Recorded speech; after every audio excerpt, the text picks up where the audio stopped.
자, 요거 지학사 교과서 7단원 첫 번째로 차별받지 않은 권리에 대해서 시작하겠습니다. 이 소제목으로 나뉘어져 있어서 내용 분석하기가 좀 편해요.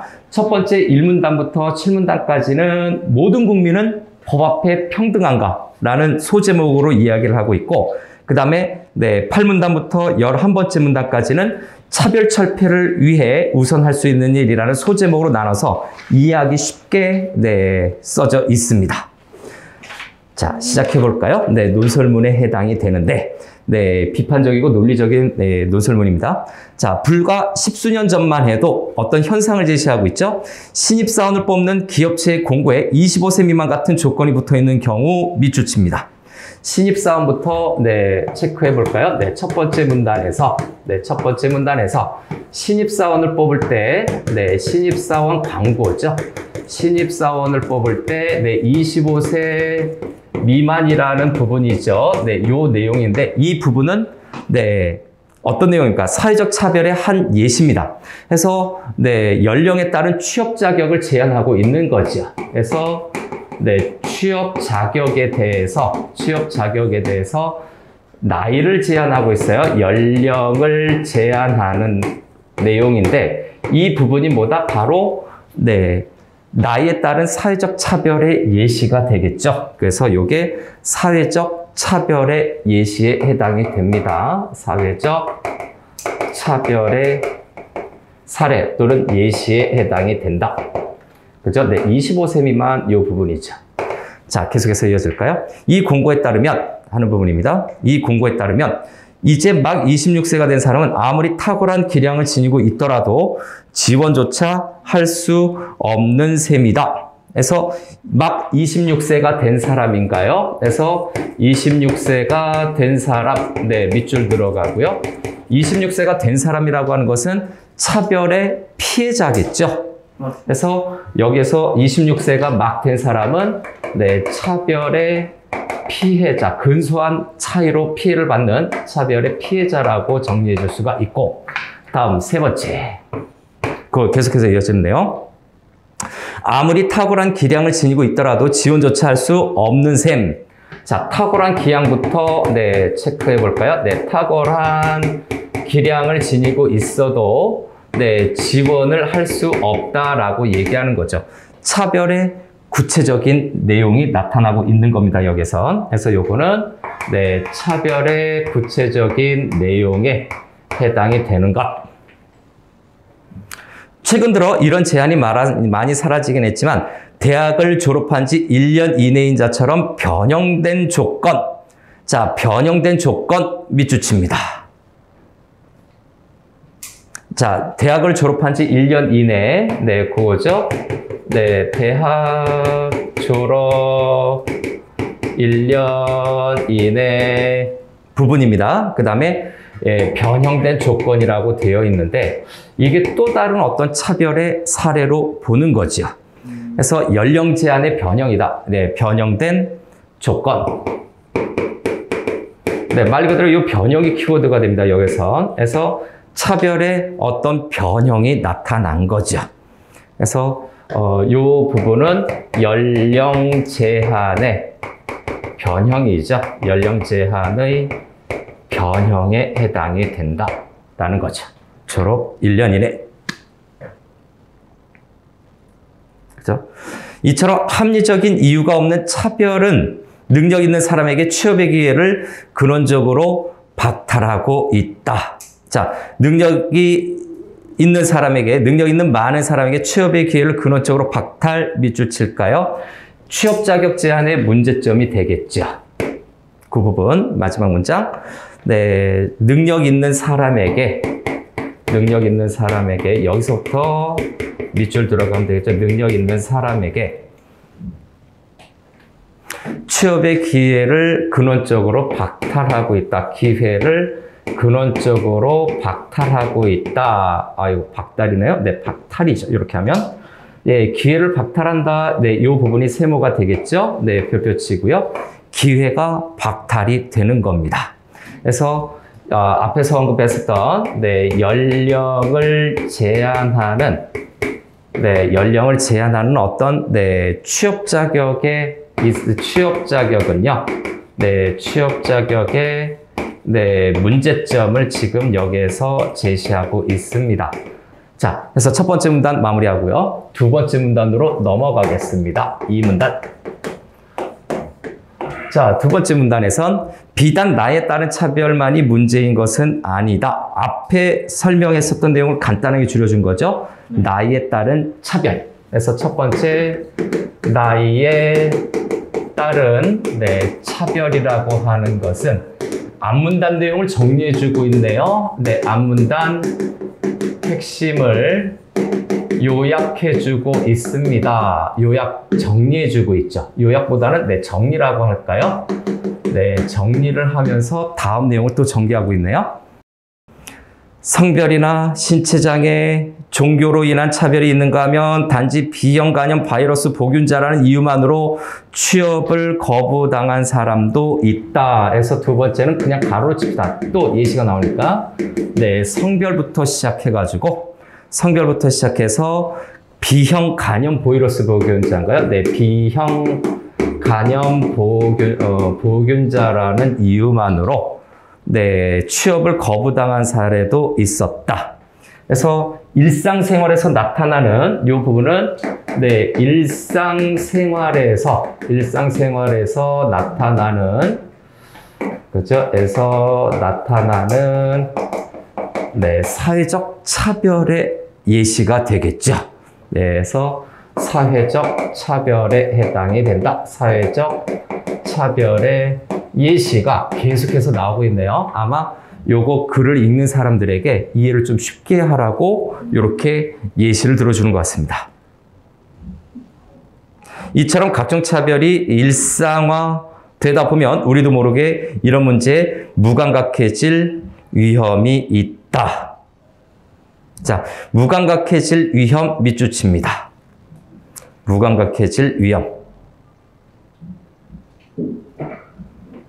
자, 됐나요? 그래서 다른 거 앞에 다 있는데 무감각해질 위험인데 요게 큰 문제점이죠. 예, 무감각해질 위험. 이게 차별인지 아닌지 네, 생각을 못하거나 또는 네, 문제 제기를 하지 않는 것이죠. 그래서 요거는 여러 가지로 체크할 수 있는데 첫 번째 무감각해질 위험은 첫 번째 네,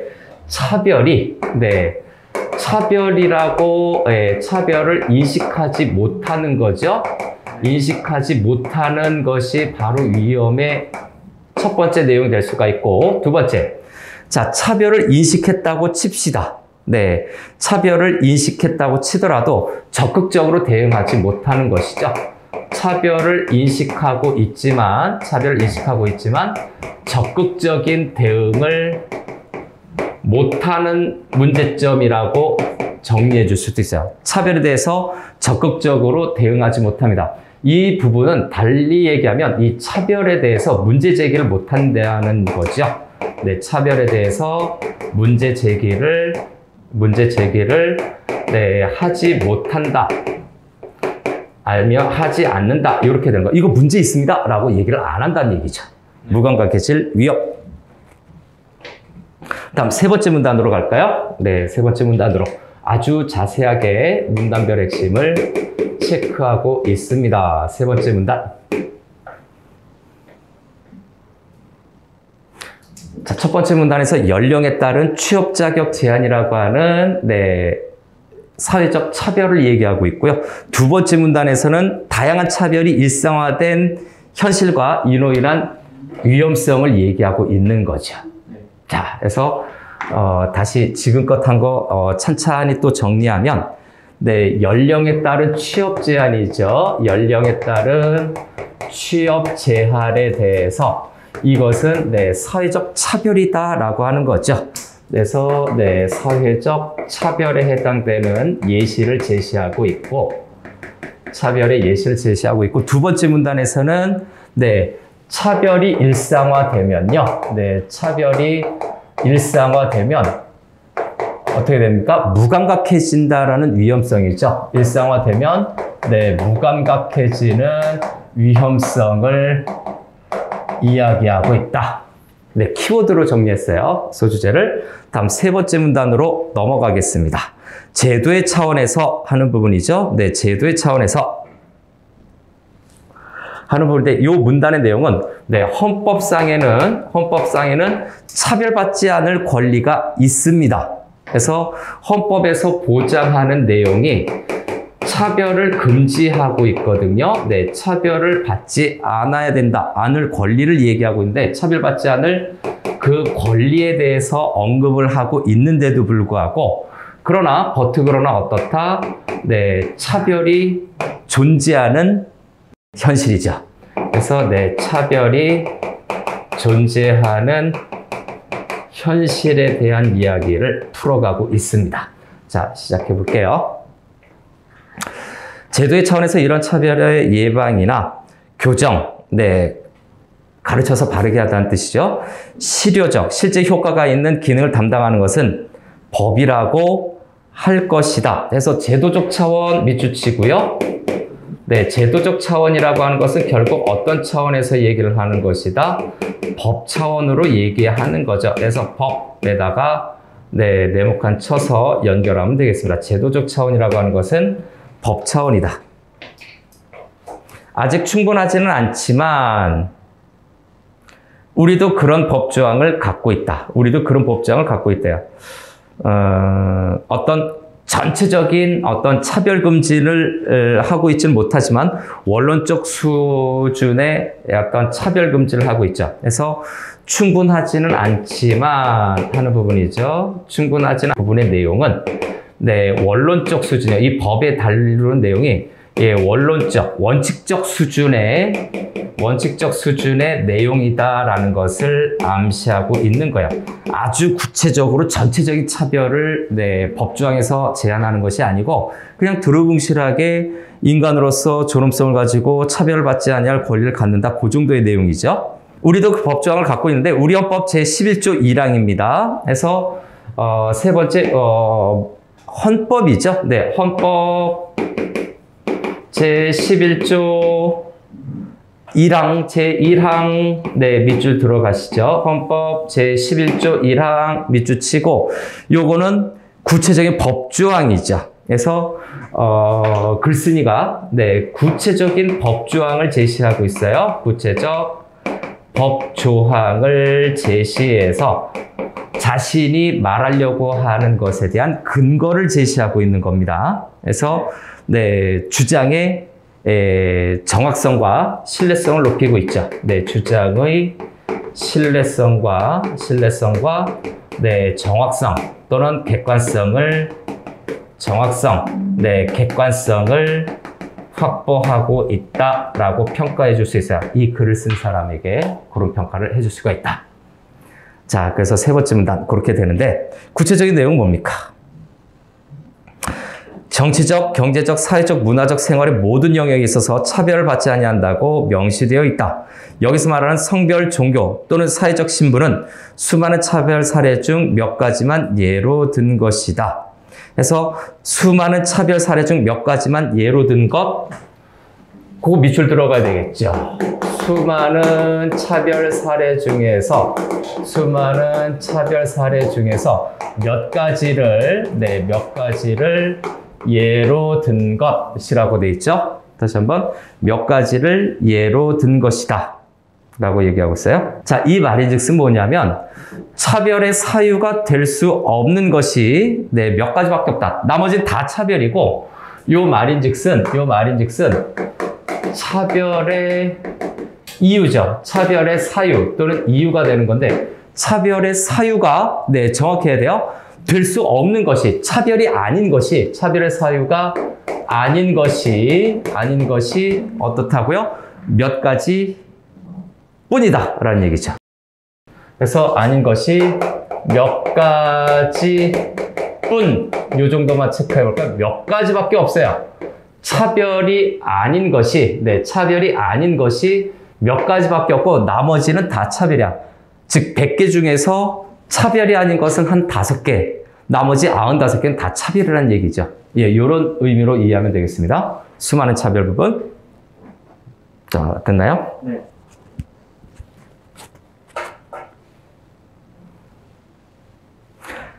자, 국가인권위원회인가요? 국가인권위원회법에서도 하는 부분이죠. 차별 금지에 관한 상당히 넓은 범위의 영역을 이미 규정해 놓고 있는데도 차별은 쉽사리 사라지지 않고 있다. 왜 그럴까 하는 부분인데, 차별은 쉽사리 사라지지 않고 있다. 밑줄칩니다. 국가인권위원회법이에요. 자, 국가인권위원회법인데, 국가인권위원회법에서는 뭘 어떻게 하고 있는데, 구체적으로 뭔가를 제시하고 있는 거겠죠. 그래서 인권위원회법에서도 넓은 범위 영역을 이미 규정해 놓고 있는데도 불구하고, 그래서 여기에서 플러스 넓은 범위로 차별을 지적하고 있는데도 불구하고 어떻게 된다고? 차별은 여전히 사라지지 않고 있다. 존재하고 있다라는 내용이죠. 그래서 사라지지 않고 있다. 사라지지 않고, 밑줄 쳐놓고, 심각하네요. 차별이라는 것이. 그죠? 다음에 계속해서. 왜 그럴까라고 하는 부분인가요? 자, 왜 그럴까? 초반부라서 이렇게 글의 전개 과정을 좀 자세히 보는 겁니다. 왜 그럴까 하는 부분에서는, 질문의 형식을 통해서 자신의 주장을 효과적으로 전개하고 있는 거죠. 왜 그럴까 하는 부분에서 한마디로 자신의 주장을 효과적으로 주장을 하는데, 이것이 독자의 관심을 유도하는 효과가 있죠. 관심을 유도하는 효과가 높습니다. 그래서 이 질문 형식이 사용됐기 때문에 여기에 사용된 진술 방식을 뭐라고 한다? 자문자답. 뒤에 이제 답이 이어질 거예요. 자문자답 형식이다 라고 체크해 줄 수 있죠. 왜 그럴까? 차별을 막는 법조항이 있음에도 차별이 존재하는 이유는 그 법을 해석, 밑줄 들어가야 되죠. 해석, 적용, 시행하는 과정 밑줄 치고요. 문제점 밑줄 칩니다. 자, 차별이 발생하는 이유는 법을 해석, 적용, 시행하는 과정에 문제점이 있다. 그래서 7번째 밑줄만 잘 치고 가도 될까요? 해석, 적용, 시행의 문제점. 해석, 적용, 시행에 있어서 문제점이 있다라고 하는 요 내용. 그래서 여기에서 이 글쓴이는 아마도 차별이 발생하는 원인에 대해서, 그죠? 문제 제기를 할 것 같아요. 그래서 여기에서 보면 글쓴이는 차별이 발생하는 그 원인에 대해서 문제 제기를 할 것임을 암시하고 있는 내용이죠. 이 부분은요.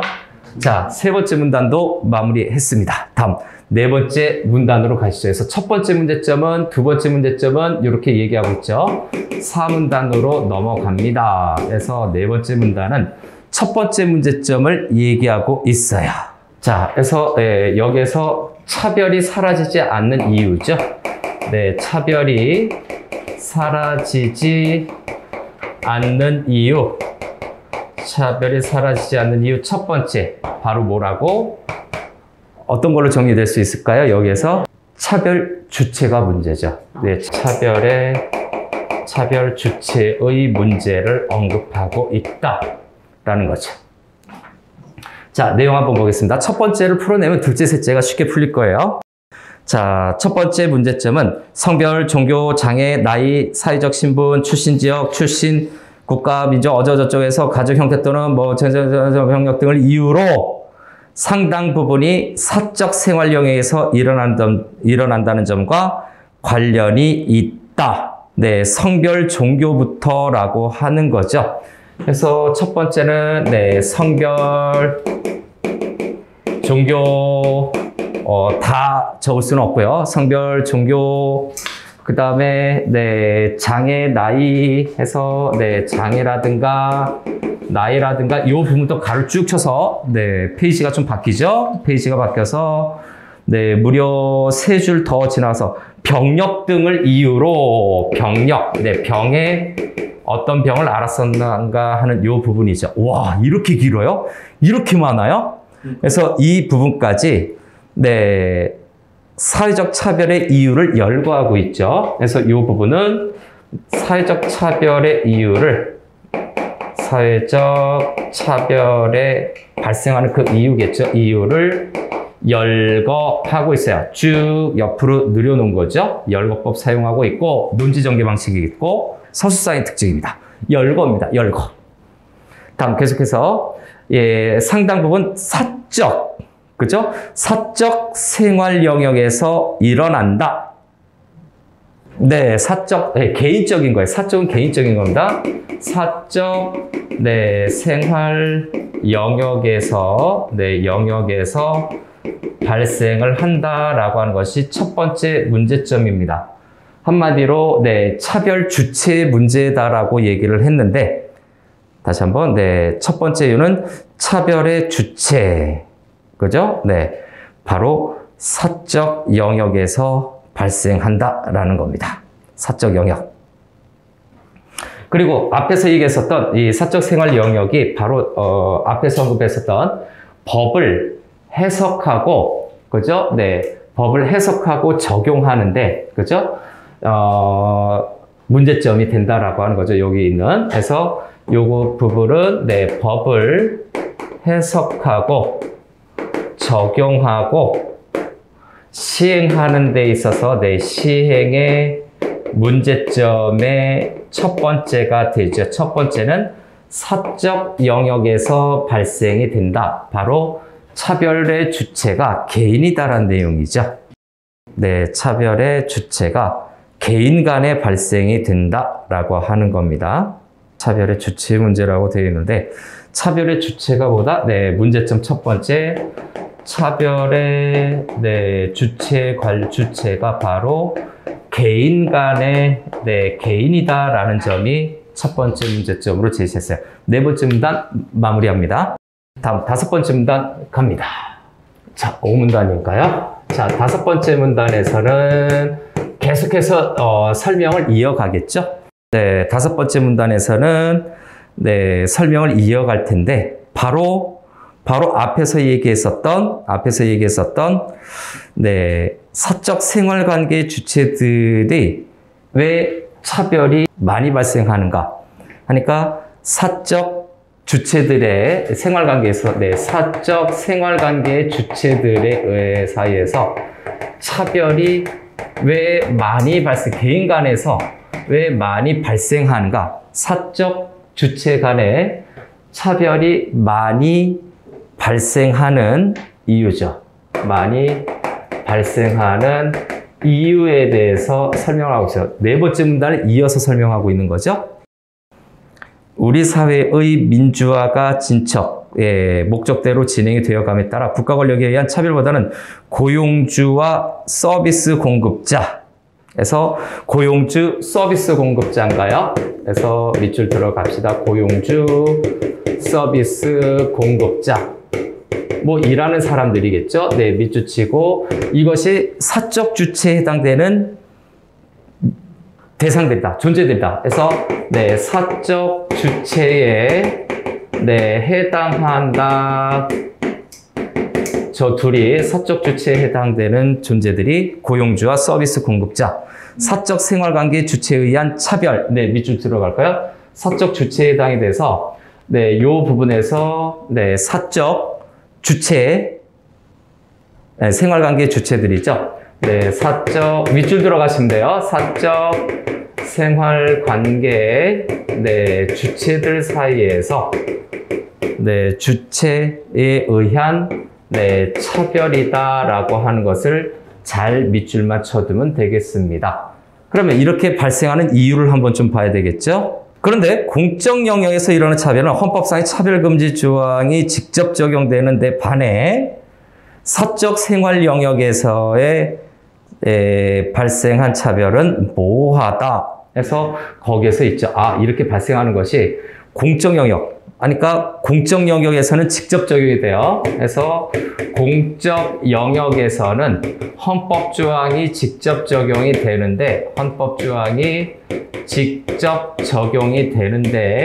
사적 영역, 이런 개인적인 관계에서는 헌법 조항이 적용하기가 좀 애매모호하죠. 헌법 적용이 모호하다라고 얘기하는 거죠. 그래서 차별이 끊이지 않는 거예요. 직접 제재를 받지 못하기 때문에. 거의 게임 끝났네요. 그래서 가해자가 국가이고 피해자가 시민일 때는 피해자가 헌법 조항을 근거로 시정 조치를 국가에 직접 요구할 수 있지만, 가해자와 피해자 모두 개인이면 그런 요구가 쉽지 않다. 그래서 요거에 대한 확장형으로 국가와 개인의 관계이면 차별을 금지하라고 시정 조치를 직접 요구할 수 있어요. 시정 조치를 직접 요구할 수 있지만 개인 대 개인은 어떻게 요구하기가 좀 그렇단 얘기죠. 가해자와 피해자 모두 개인이면 요구가 쉽지 않다. 이렇게 정리할 수 있죠. 예시죠. 목욕탕에 갔다가 장애인의 이유만으로 거부당했다고 하면 목욕탕 주인에게 시정을 요구할 뿐 뾰족한 방법이 없습니다. 별도의 법이 없는 한 목욕탕 주인에게 불법 행위에 따른 손해배상 청구를 할 수 있을까요? 없을까요? 할 수 없습니다. 법조항이 없으면. 그죠? 바로 그 얘기를 얘기하는 거예요. 그래서 여기에 예시로 목욕탕 주인이죠. 목욕탕 주인과 vs 장애인의 관련에 있어서는 개인적인 영역에 해당이 되기 때문에 어떻게 좀 법적으로 손해배상 청구를 한다든가 시정을 요구할 수 있는 부분이 만만치 않다. 손해배상 청구만 가능해서 요 관계에서 뭐가 된다? 앞에서 본 것처럼 시정 조치를 요구하기가 어렵죠. 요구는 어렵고요. 그러나 뭡니까? 손해배상 청구하는 일만 할 수 있다 라고 되어 있죠. 사법으로 해결해야 된다는 얘기죠. 요거는 못하고 사법으로 해결을 하는 겁니다. 사법적으로 해결하는데 이 사법적인 것은 손해배상 청구다라는 내용이죠. 손해배상 청구는 가능하지만 그것을 하지 말라고 금지하는 시정 조치는 할 수가 없다라는 거죠. 자, 5번째 문단 마무리했고요. 다음 6번째 문단 넘어갑니다. 자, 계속해서 6번째 문단으로 이어집니다. 차별이 사라지지 않는 이유 2번째는 손해배상액의 문제라고 나와 있어요. 손해배상액이 어떻다고? 너무 적어요. 승소해도 턱없이 부족한 배상액을 받는 경우가 많아서 변호사 비용이 수백만 원이에요. 그런데 결과물이 배상이 기껏해야 수십만 원이면 누구라도 소송을 포기한다는 내용이지요. 그래서 손해배상액이 너무 적다. 간단하게 손해배상 문제 어떻게 됩니까? 너무 적은 거죠. 너무 적어서 구체적으로 보자면 너무 적어서 변호사 비용 충당이 안 됩니다. 그래서 변호사 비용도 되지 않는다. 변호사 비용도 안 되고요. 그리고 그 앞서서 2번째지만 상처를 치유하기에 턱없이 부족한 거죠. 마음의 상처든 그 차별의 상처겠죠. 차별의 상처를 치유하기에 너무 부족하다는 내용이죠. 턱없이 부족하다라는 문제점이 있습니다. 7번째 문단으로 넘어갑니다. 첫 번째 소주제에 관련된 3번째 이유가 나타나게 되죠. 그래서 차별이 사라지지 않는 3번째 이유가 되겠죠. 차별이 사라지지 않는 이유 3번째입니다. 이유 3번째는 어떤 문제일까요? 자세히 보니까 입증 책임의 문제라고 되어 있네요. 입증 책임. 거기에서 이 잘못이 누구에게 있다라고 하는 것을 입증하는 건데, 불법 행위를 입증하는 것이, 그죠? 네, 차별당한 사람이 지게 되어 있다라는 내용이죠. 그래서 어떤 증거를 내세워서, 네, 인과관계 등을 입증해야 됩니다. 그래서 첫 번째 문장이 핵심이에요. 그 불법 행위에 대해서 증명을 해야 돼요. 네, 손해와 인과관계, 불법 행위에 대한 그 손해와 시작과 끝, 인과관계겠죠. 네, 인과관계에 대한 입증을 누가 한다고? 가해자가 아니라 피해자가 한다. 차별당한 사람이 한다는 얘기죠. 차별당한 사람이 한다라는 점입니다. 얼마나 힘들겠어요. 차별까지 받았는데 그 증명을 내가 일일이 다 해야 돼요. 차별 행위가 있다는 사실을 법정에서 입증하는 것이 또 쉽지가 않습니다. 차별 당한 사람이어야 되는데, 이 차별 당했다라고 하는 것을, 차별당함을 입증하는 것이 법정에서 쉽지 않은 거죠. 그래서 웬만하면 그냥 안 하고 넘어가는 경우도 있을 거예요. 예컨대 입사하지 못한 기혼 여성이 차별이 있었음을 주장하며 소송을 한다고 할 때, 기혼 여성이라는 이유로 회사가 자신을 떨어뜨렸다는 사실을 입증해내지 못하면 패소한다. 그래서 이렇게 되면 입증이 쉽지 않기 때문에 소송에서 이길까요? 이기지 못할까요? 이기지 못하는 경우가 많아요. 그래서 소송에서 3번으로 잡아도 소송에서 이기기 어렵습니다.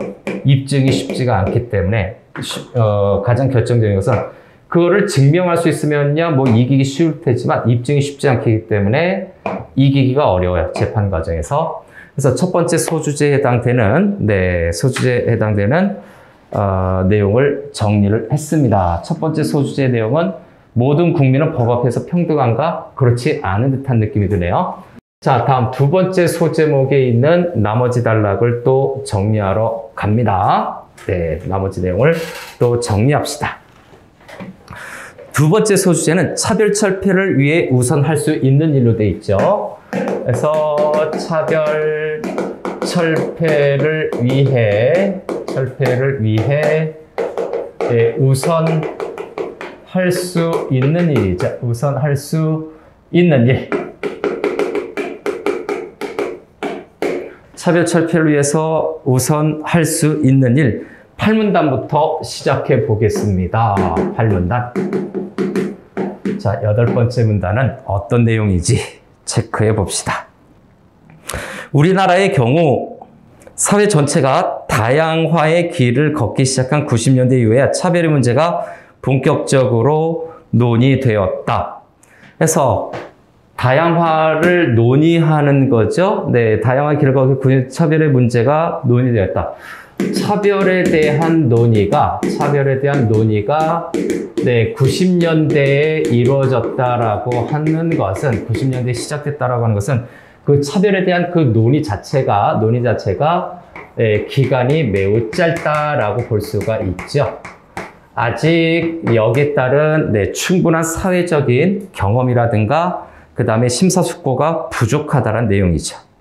논의 기간이 짧은 만큼 차별을 방지할 만한 뚜렷한 대책이 마련되지 못했다. 자, 그래서 기간이 90년대에 시작해서 기간이 짧은 거죠. 짧은 만큼 충분한 대책 마련이 제대로 되지 못했다라는 내용이죠. 대책 마련이 되지 못했다. 고작해야 국민의식개혁이나 각종 위원회 설치처럼 다분히 추상적이고 형식적인 수준이다. 그래서 충분하지 않은 대책이죠. 그래서 대책 마련이 안 되고 옆으로 할까요? 옆으로 해서 추상적이라고 얘기를 하고 있어요. 의식개혁 위원회 설치죠. 그래서 의식을 개혁해야 된다든가 위원회 설치라든가 뭐 이런 거죠. 의식개혁 위원회를 설치한다는 건 충분한 해결 방법이 아닌 거죠. 충분한 해결 방법이 아닌 겁니다. 그래서 네, 충분하지 않다라고 하는 것은 네, 이 부분이죠. 의식개혁이라든가 위원회 설치 같은 경우에는 구체적이지 않은 대책이에요. 네, 않은 대책에 해당이 돼서 효과가 없겠죠. 네, 효과가 없을 거예요. 그래서 추상적이고 형식적이다라고 그랬죠. 그래서 네, 추상적, 형식적이기 때문에 옆에다 더 할까요? 이런 것들은 네, 추상적, 네, 형식적인 대책이에요. 네, 형식적인 대책에 해당이 되기 때문에 별로 도움이 안 된다는 얘기죠. 물론 차별 문제를 단번에 해결 묘치를 찾기는 쉽지 않은데 생각의 방향을 조금만 바꾸어도 꽤 손쉬운 실마리를 찾을 수 있다. 생각의 전환이 필요하다라고 얘기하는 거죠.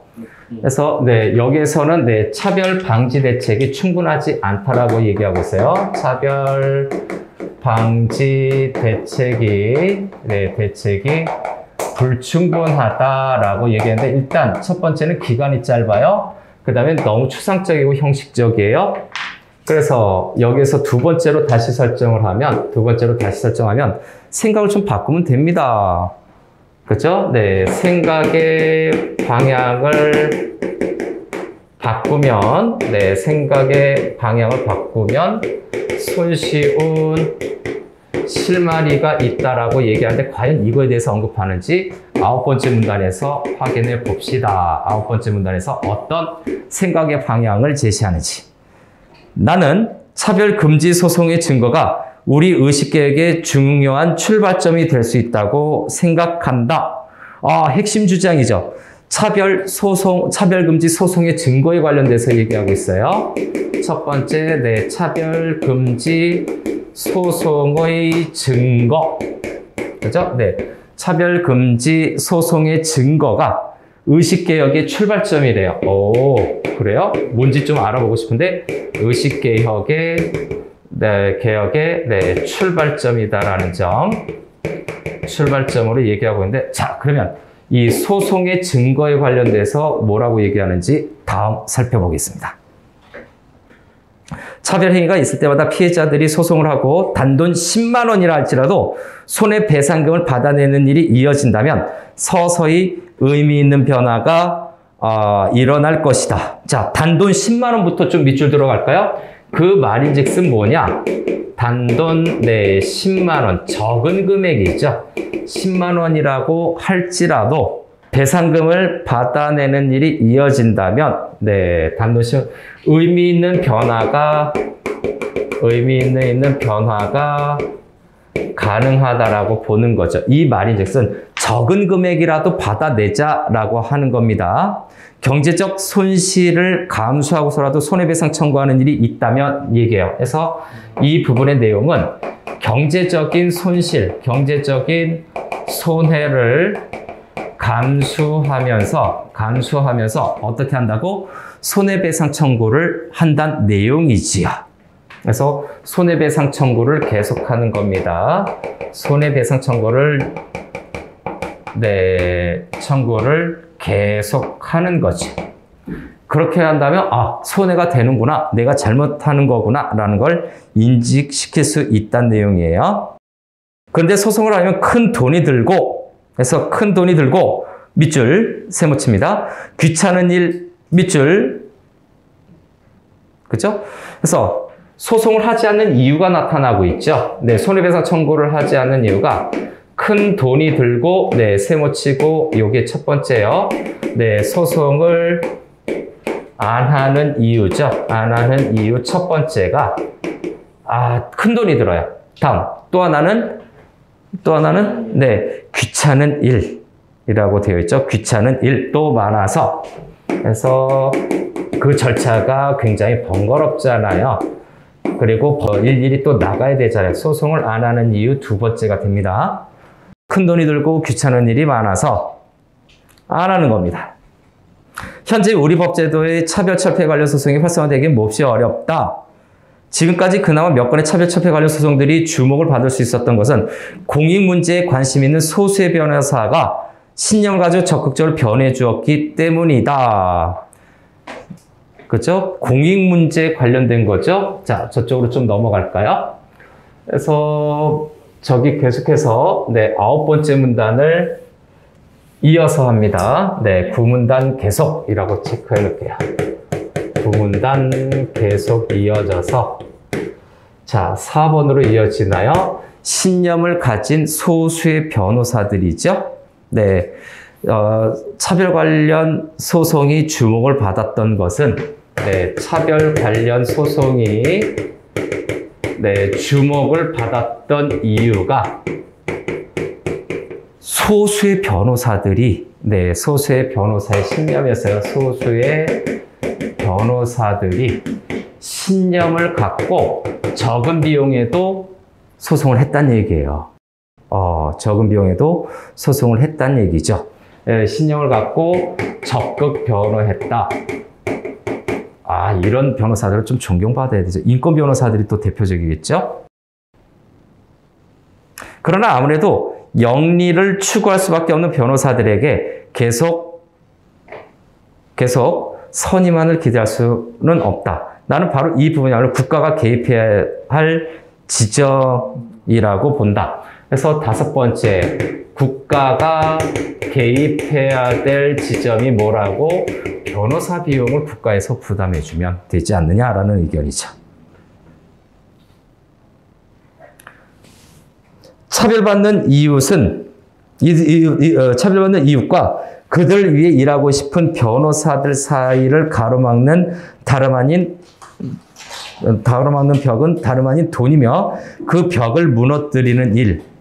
그렇죠? 그래서 국가의 개입 지점인데 이거를 좀 더 연결해서 보면 거기 키워드로 좀 할까요? 네.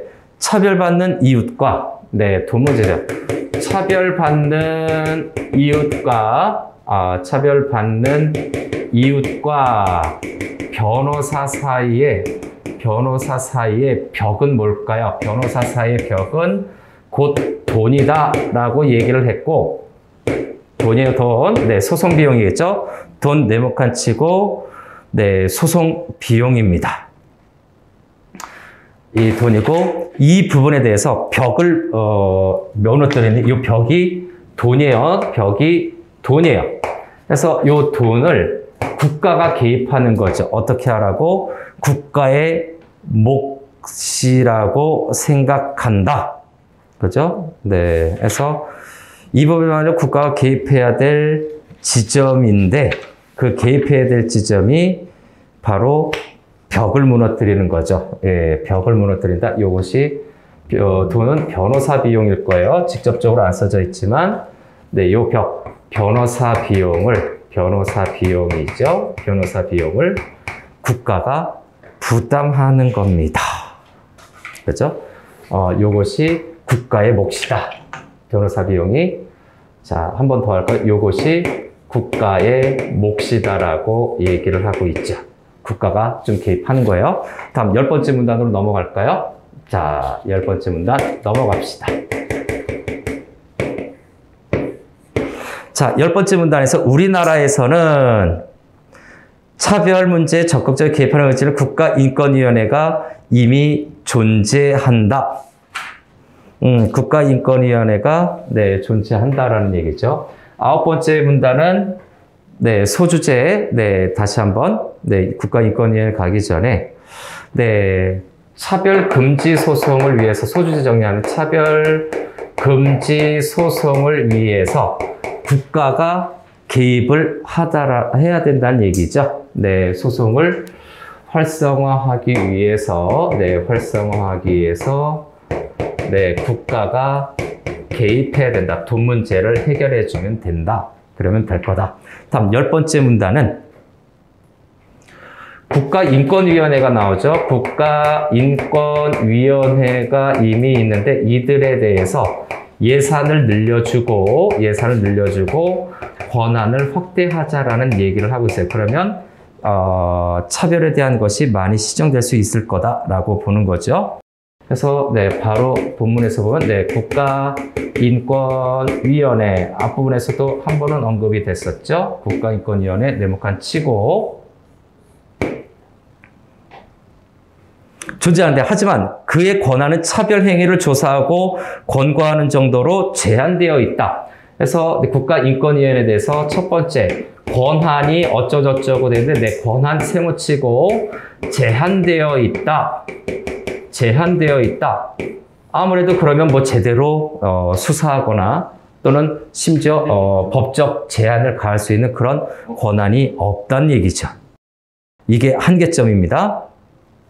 국가인권위원회가 차별 철폐와 시민권 보호의 진정한 보루 역할을 하려면 단순히 조사와 권고 정도를 넘어서서 해서 이 부분이 조사도 물론 해야 되고 권고조처도 물론 이건 기존에 있던 거예요. 기존에 있던 건데 이거를 넘어서서 또 뭐가 돼야 된다고요? 피해자를 대리해서 직접 소송할 수 있는 권한과 예산을 가져야 한다. 직접 소송할 수 있는 직접 소송할 수 있는 권한과 예산을 가져야 한다라고 하는 것이 글쓴이의 또 추가적인 주장이죠. 인권을 위해 싸우도록 훈련된 변호사들이 차별 관련 소송을 대리하는 일에 매진할 수 있는 기반이 조성되어야 하기 때문이다. 그래서 이 부분인데 이 부분은 차별 소송에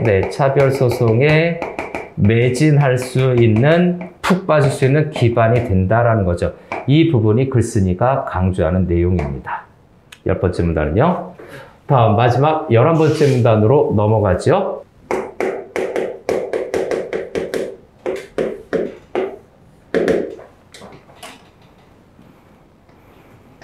자, 차별철폐와 관련된 내용으로 시작하고 있죠. 그래서 여기에서는 법 역할에 대한 기대를 이야기하고 있어요. 결론적으로 법 역할에 대한 기대를 얘기하고 있는데 그럼 법 역할에 대한 기대가 어떤 걸로 구체화하고 있는가? 건전한 순환 구조를 얘기하고 있죠. 그래서 건전한 순환 구조를 이야기하면서 순환 구조와 함께 그 시민의 권리를 적극 옹호하는 거죠. 시민의 권리를 적극 옹호하는 법 역할에 대한 기대감을 나타내고 있어요. 자, 차례대로 볼까요? 차별철폐와 관련된 소송들이 계속되면 저력 있는 우리 시민들은 차별금지와 평등의 의의를 빠르게 학습할 것이다. 차별금지 소송의 어떤 긍정적인 면모겠죠. 그래서 저력 있는 우리 시민들은 시민들은부터 볼까요? 시민들은 어떻게 된다고? 차별금지와 평등의 의의를 빠르게 학습. 차별금지와 평등에 대한 개념을 빠르게 학습한다는 내용이에요. 빠르게 학습까지 밑줄 들어간 다음에 이게 뭘로 인해서 가능하다고? 차별금지 소송을 통해서 차별금지 소송이 증가하는 거죠. 이거는 차별금지 소송의 증가를 통해 가능한 겁니다. 증가를 통해 가능하다라는 글쓴이의 견해가 나타나 있는 거죠.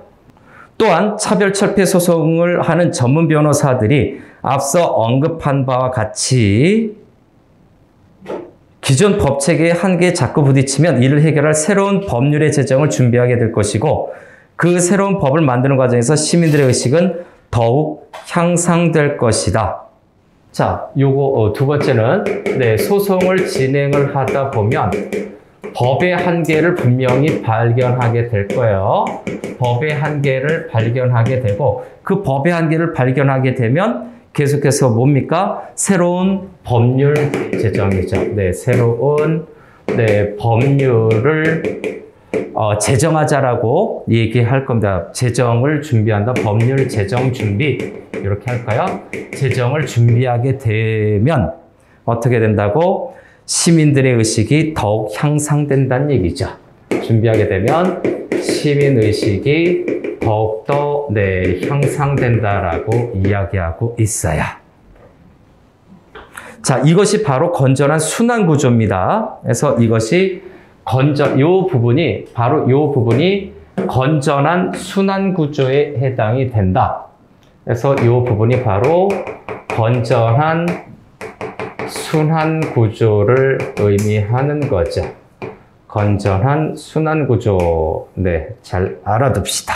건전한 순환 구조. 의식개혁이 있어야 되겠죠? 네, 의식개혁. 그 다음에, 네, 한계를 느끼게 돼요. 네, 의식개혁에서 소송진에서 한계를 느끼게 돼요. 그럼 새로운 법률을 제정하려는, 네, 준비를 하게 되겠죠. 그렇게 되면 시민의식이, 네, 형성이 되고 향상이 되겠죠. 그래서, 예, 선순환. 여기 순환이 된다는 건 이게 반복이 된다는 얘기겠죠? 네, 순환 구조다. 순환 구조라는 점을 잊지 말고.